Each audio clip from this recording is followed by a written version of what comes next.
Today our topic is expressions versus equations. ठीक है कि एक्सप्रेशन और इक्वेशंस में डिफरेंस क्या है। एक्सप्रेशंस को हम पहले करते हैं कि हमारे पास होते हैं कुछ वेरिएबल, कुछ हम टर्म्स पहले सीख लेते हैं। वो है वेरिएबल्स, कांस्टेंट। ठीक है, तो वेरिएबल्स क्या होते हैं? चेंजिंग वैल्यूज, चेंजिंग वैल्यूज कि आप इनको चेंज कर सकते हैं, आप इनकी जगह पे कुछ भी नंबर्स जो हैं वो लिख सकते हैं। ठीक है, हमें इनका आंसर्स नहीं पता। इनको हम बेसिकली रिप्रेजेंट करते हैं English alphabets with small letters, कि हम स्मॉल अल्फाबेट्स के जरिए इसको रिप्रेजेंट करते हैं। Now what is constant? Constant का मतलब होता है कि एग्जैक्ट, मतलब हम इसको चेंज नहीं कर सकते, नॉट चेंजेबल। ठीक है, इसको हम चेंज नहीं कर सकते। तो अब हम देखेंगे वेरिएबल कांस्टेंट के साथ जो है वो हम जब इनको मिक्स अप करके ना, एक होता है कोफिशिएंट। कोफिशिएंट क्या है? कोफिशिएंट्स हमारे पास होते हैं कि जो वेरिएबल्स के साथ लिखे हुए काउंटिंग नंबर्स होते हैं, और कांस्टेंट जो होते हैं ना सॉरी, वो हमारे पास होते हैं काउंटिंग नंबर्स कुछ भी। ठीक है, लेकिन जो कोफिशिएंट्स होते हैं वो हमेशा वेरिएबल्स के साथ में लिखे जाते हैं, वेरिएबल्स के साथ में होते हैं। जैसे हमारे पास है 4x, तो ये हमारे पास वेरिएबल है और ये हमारे पास इसका कोफिशिएंट। ठीक है, अब हमारे पास क्या है कि इनको मिला के ना हमारे पास इन सब का जो हमारे पास मिक्सअप होता है वो हमारे पास कहलाता है अलजब्राइक। अलजब्रा हम जो ना इनको जोड़ के बनाते हैं। अब इनको कैसे जोड़ते हैं वो हम देखेंगे। अलजब्रा जो है ना वो इन चीजों को मिला के बनता है कि सपोज ये भी एक अलजब्रा है। ठीक है, अलजब्राइक टर्म है हमारे पास। ठीक है, तो अलजब्रा से हमारे पास बनती है अलजब्राइक सेंटेंस, हम कह सकते हैं, हम उसको अलजब्राइक एक्सप्रेशन कह सकते हैं। ठीक है, तो हम देखते हैं कि वो है क्या।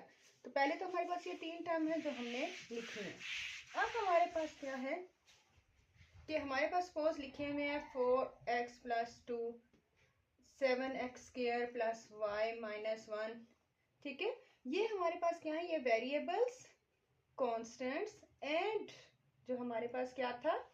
कोफिशिएंट। इनको मिला के जो चीज बनती है ना उसे हम बोलते हैं अलजेब्राइक एक्सप्रेशन।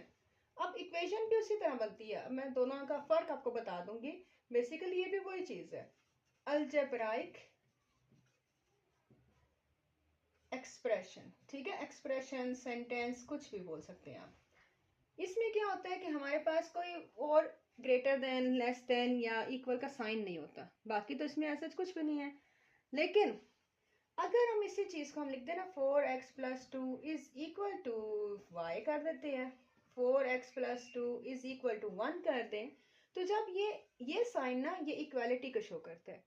तो इक्वेशन जो है वो हमेशा इक्वालिटी के साइन से बनती है। तो ये जो चीजें हैं ये हमारे पास इक्वेशंस कहलाती हैं। ठीक है, इक्वेशंस जो होती है ना उसमें मस्ट जो है वो हमारे पास इक्वल का साइन होगा, और एक्सप्रेशन जो है वो विदाउट इक्वल साइन होता है। अब फर्क पता लग गया होगा आप लोगों को कि एक्सप्रेशन और इक्वेशन का क्या डिफरेंस है। ठीक है, तो हमारे पास 6-7 में ऐसी बुक्स में ना क्वेश्चन है लीनियर अलजेब्रा का, जिसमें हमने जो है वो इनको आइडेंटिफाई करना होता है एक एक्सरसाइज में। तो उनको हमने जस्ट देखना है कि अगर एक्सप्रेशन में साइन नहीं है तो वो एक्सप्रेशन है, और अगर इक्वल का साइन है तो वो इक्वालिटी है। और अगर इसके अलावा इक्वल के अलावा हमारे पास अगर यहाँ पे साइन होता 4x + 2 इज ग्रेटर देन 1 और लेस देन इक्वल टू 1, कुछ भी, तो ये हमारे पास कहलाती हैं इनइक्वालिटीज। इनको बोलते हैं हम इनइक्वालिटीज, कि इनमें ये इक्वल नहीं होती, तो इसलिए हम इनको इनइक्वालिटीज का नाम देते हैं। नेक्स्ट हम जो है वो देखते हैं कि इक्वेशन की टर्म्स आगे कौन सी है। नेक्स्ट हम देखते हैं कि इक्वेशंस तो बहुत सी हैं। अब इक्वेशन में जो बेसिक आज हमने फर्स्ट वाली करनी है वो है लीनियर इक्वेशंस। अब लीनियर इक्वेशंस क्या हैं? लीनियर का मतलब होता है स्ट्रेट। ठीक है, स्ट्रेट और इन वन स्टेप। ठीक है, सिंपल स्टेप कह सकते हैं, वन स्टेप सॉल्यूशन कह सकते हैं। तो लीनियर जो है वो हमारे पास स्ट्रेट एक चीज़ होती है उसके लिए। तो एक लीनियर इक्वेशन जो है वो क्या होगी, एक ऐसी इक्वेशन जो सिंप्लीफाइड फॉर्म में हो, उसमें किसी भी किस्म की ऐसी कोई उलझन ना हो जिसको सॉल्व करने में हमें जो है मुश्किल पेश आए। जैसे हमारे पास है कि वेरिएबल्स होते हैं, उसमें आपने सिर्फ एक ये बात रखनी है याद कि जो वेरिएबल होता है ना, वो सिंगल वेरिएबल हो या डबल वेरिएबल हो, लेकिन सिर्फ वेरिएबल्स हमेशा हमें पता है कि वो ये अल्फ़ाबेट्स होते हैं, इंग्लिश अल्फ़ाबेट जो स्मॉल होते हैं, ठीक है। इनकी पावर कुछ भी ना हो, इनके ऊपर कुछ भी ना लिखा हुआ हो, ना 1 2 3 4 कोई काउंटिंग नंबर ना लिखा हो, कोई साइन मौजूद ना हो, और ये डिवीजन में भी ना हो, तब ये बनती है लीनियर इक्वेशन। मीन्स कि हम अगर हम कहते हैं ना कि 2x+6 इज इक्वल टू 0, तो ये हमारे पास लीनियर इक्वेशन है, क्योंकि जो वेरिएबल है ना वो सिंगल है और सिंपल दिया हुआ है। लेकिन अगर मैं इसी को लिख दूं 2x⁻2+6, तो ये लीनियर नहीं आती, ये हमारे पास लीनियर है, ठीक है। जो आपने सिर्फ वेरिएबल्स को देखना है कि वो हमेशा सिंप्लीफाइड फॉर्म में हो, एक्स जो है या ए बी सी कुछ भी है वो किसी की पावर में ना हो, डिनोमिनेटर में ना हो, और सिंगल वन पावर में हो। जैसे अगर मैं लिख दूं यहाँ पे 1/x+y=4, this is not linear. इसी तरह अगर मैं लिख देती हूँ यहाँ पे √(x+b=0), तो ये भी हमारे पास नहीं आता, ठीक है। सिंपल एक सिंगल टर्म जो सिंपल हो, जैसे x+y=z, ये हमारे पास लीनियर है, ठीक है। आई होप आपको समझ आ गई होगी कि अब ये x x x हम इसलिए लिखते हैं ना कि मोस्टली बुक्स में x ही लिखा हुआ होता है, तो ये वेरिएबल्स हैं, आप इनकी जगह पे ए बी सी में से कुछ भी लिख सकते हो सकता है इसके लिए। तो लीनियर इक्वेशन हमारे पास ये होती हैं। चल अब हमारे पास एक सपोज क्वेश्चन है, चूज द लीनियर इक्वेशंस, कि अब लीनियर की इक्वेशंस की मैंने आपको डेफिनेशन बता दी थी। अब हम इसमें से देखते हैं कि कौन सी लीनियर की कैटेगरी में आ जाती है। सपोज यहाँ पे हम लीनियर देखें तो वेरिएबल के लिए हमें देखना पड़ता है, वेरिएबल है एक्स और एक्स स्क्वायर, तो ये स्क्वायर पावर में चला गया कि हमने कहा था एक्स के ऊपर कुछ भी नहीं होना चाहिए वेरिएबल के ऊपर, इट मीन्स कि ये तो लीनियर नहीं है। नाउ 2y-1 = 8, y जो है वो इसका वेरिएबल है और जो कि सिंगल पावर में है, इट मीन्स कि ये लीनियर है, ट्रू। दे दोनों डिनोमिनेटर में आ गया, हमने कहा था डिनोमिनेटर में होना नहीं चाहिए, तो इसलिए ये भी हमारे पास नहीं है। अब ये सिंगल पावर में है, ये हमारे पास लीनियर है, ठीक है। इसी तरह अगर ये लिखा होता ना x⁻1/3+b=1, तो ये भी हमारे पास लीनियर में नहीं आता। आई होप कि आपको लीनियर इक्वेशन का समझ आ गया होगा, एक्सप्रेशन का समझ आ गया होगा। अब हम जो है ना इनके कुछ क्वेश्चंस को सॉल्व करते हैं कि इनको सॉल्व कैसे करें। चलिए क्वेश्चन है, you have to solve it. x+6=18।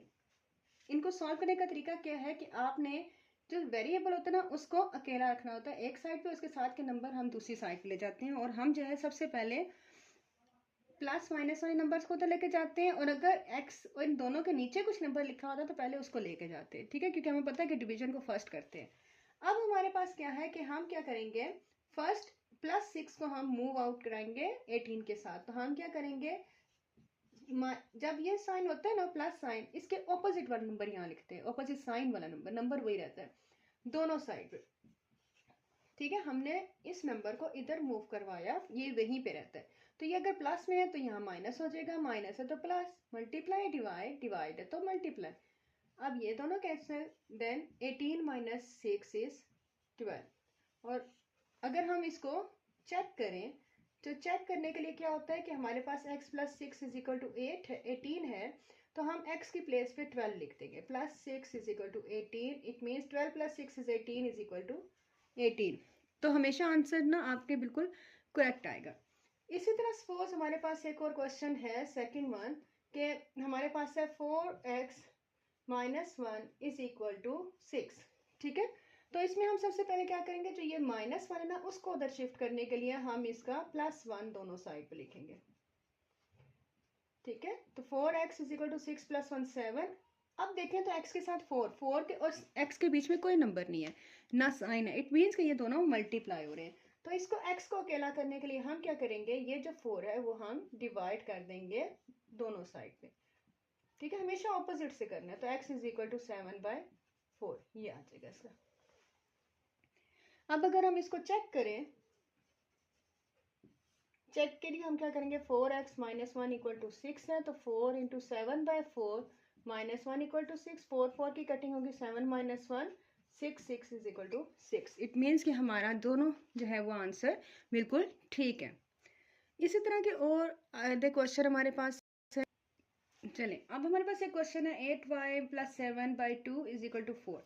अब इसमें हम देखें तो ये जो डिवीजन है ना, ये दोनों के साथ है। तो हम सबसे पहले जो ये डिवीजन है ना, इसको हम इधर शिफ्ट करेंगे, 8y प्लस 7, ठीक है। हम डायरेक्ट भी लेके जा सकते हैं, 4 multiply by 2। Now 8y plus 7 is equal to 8।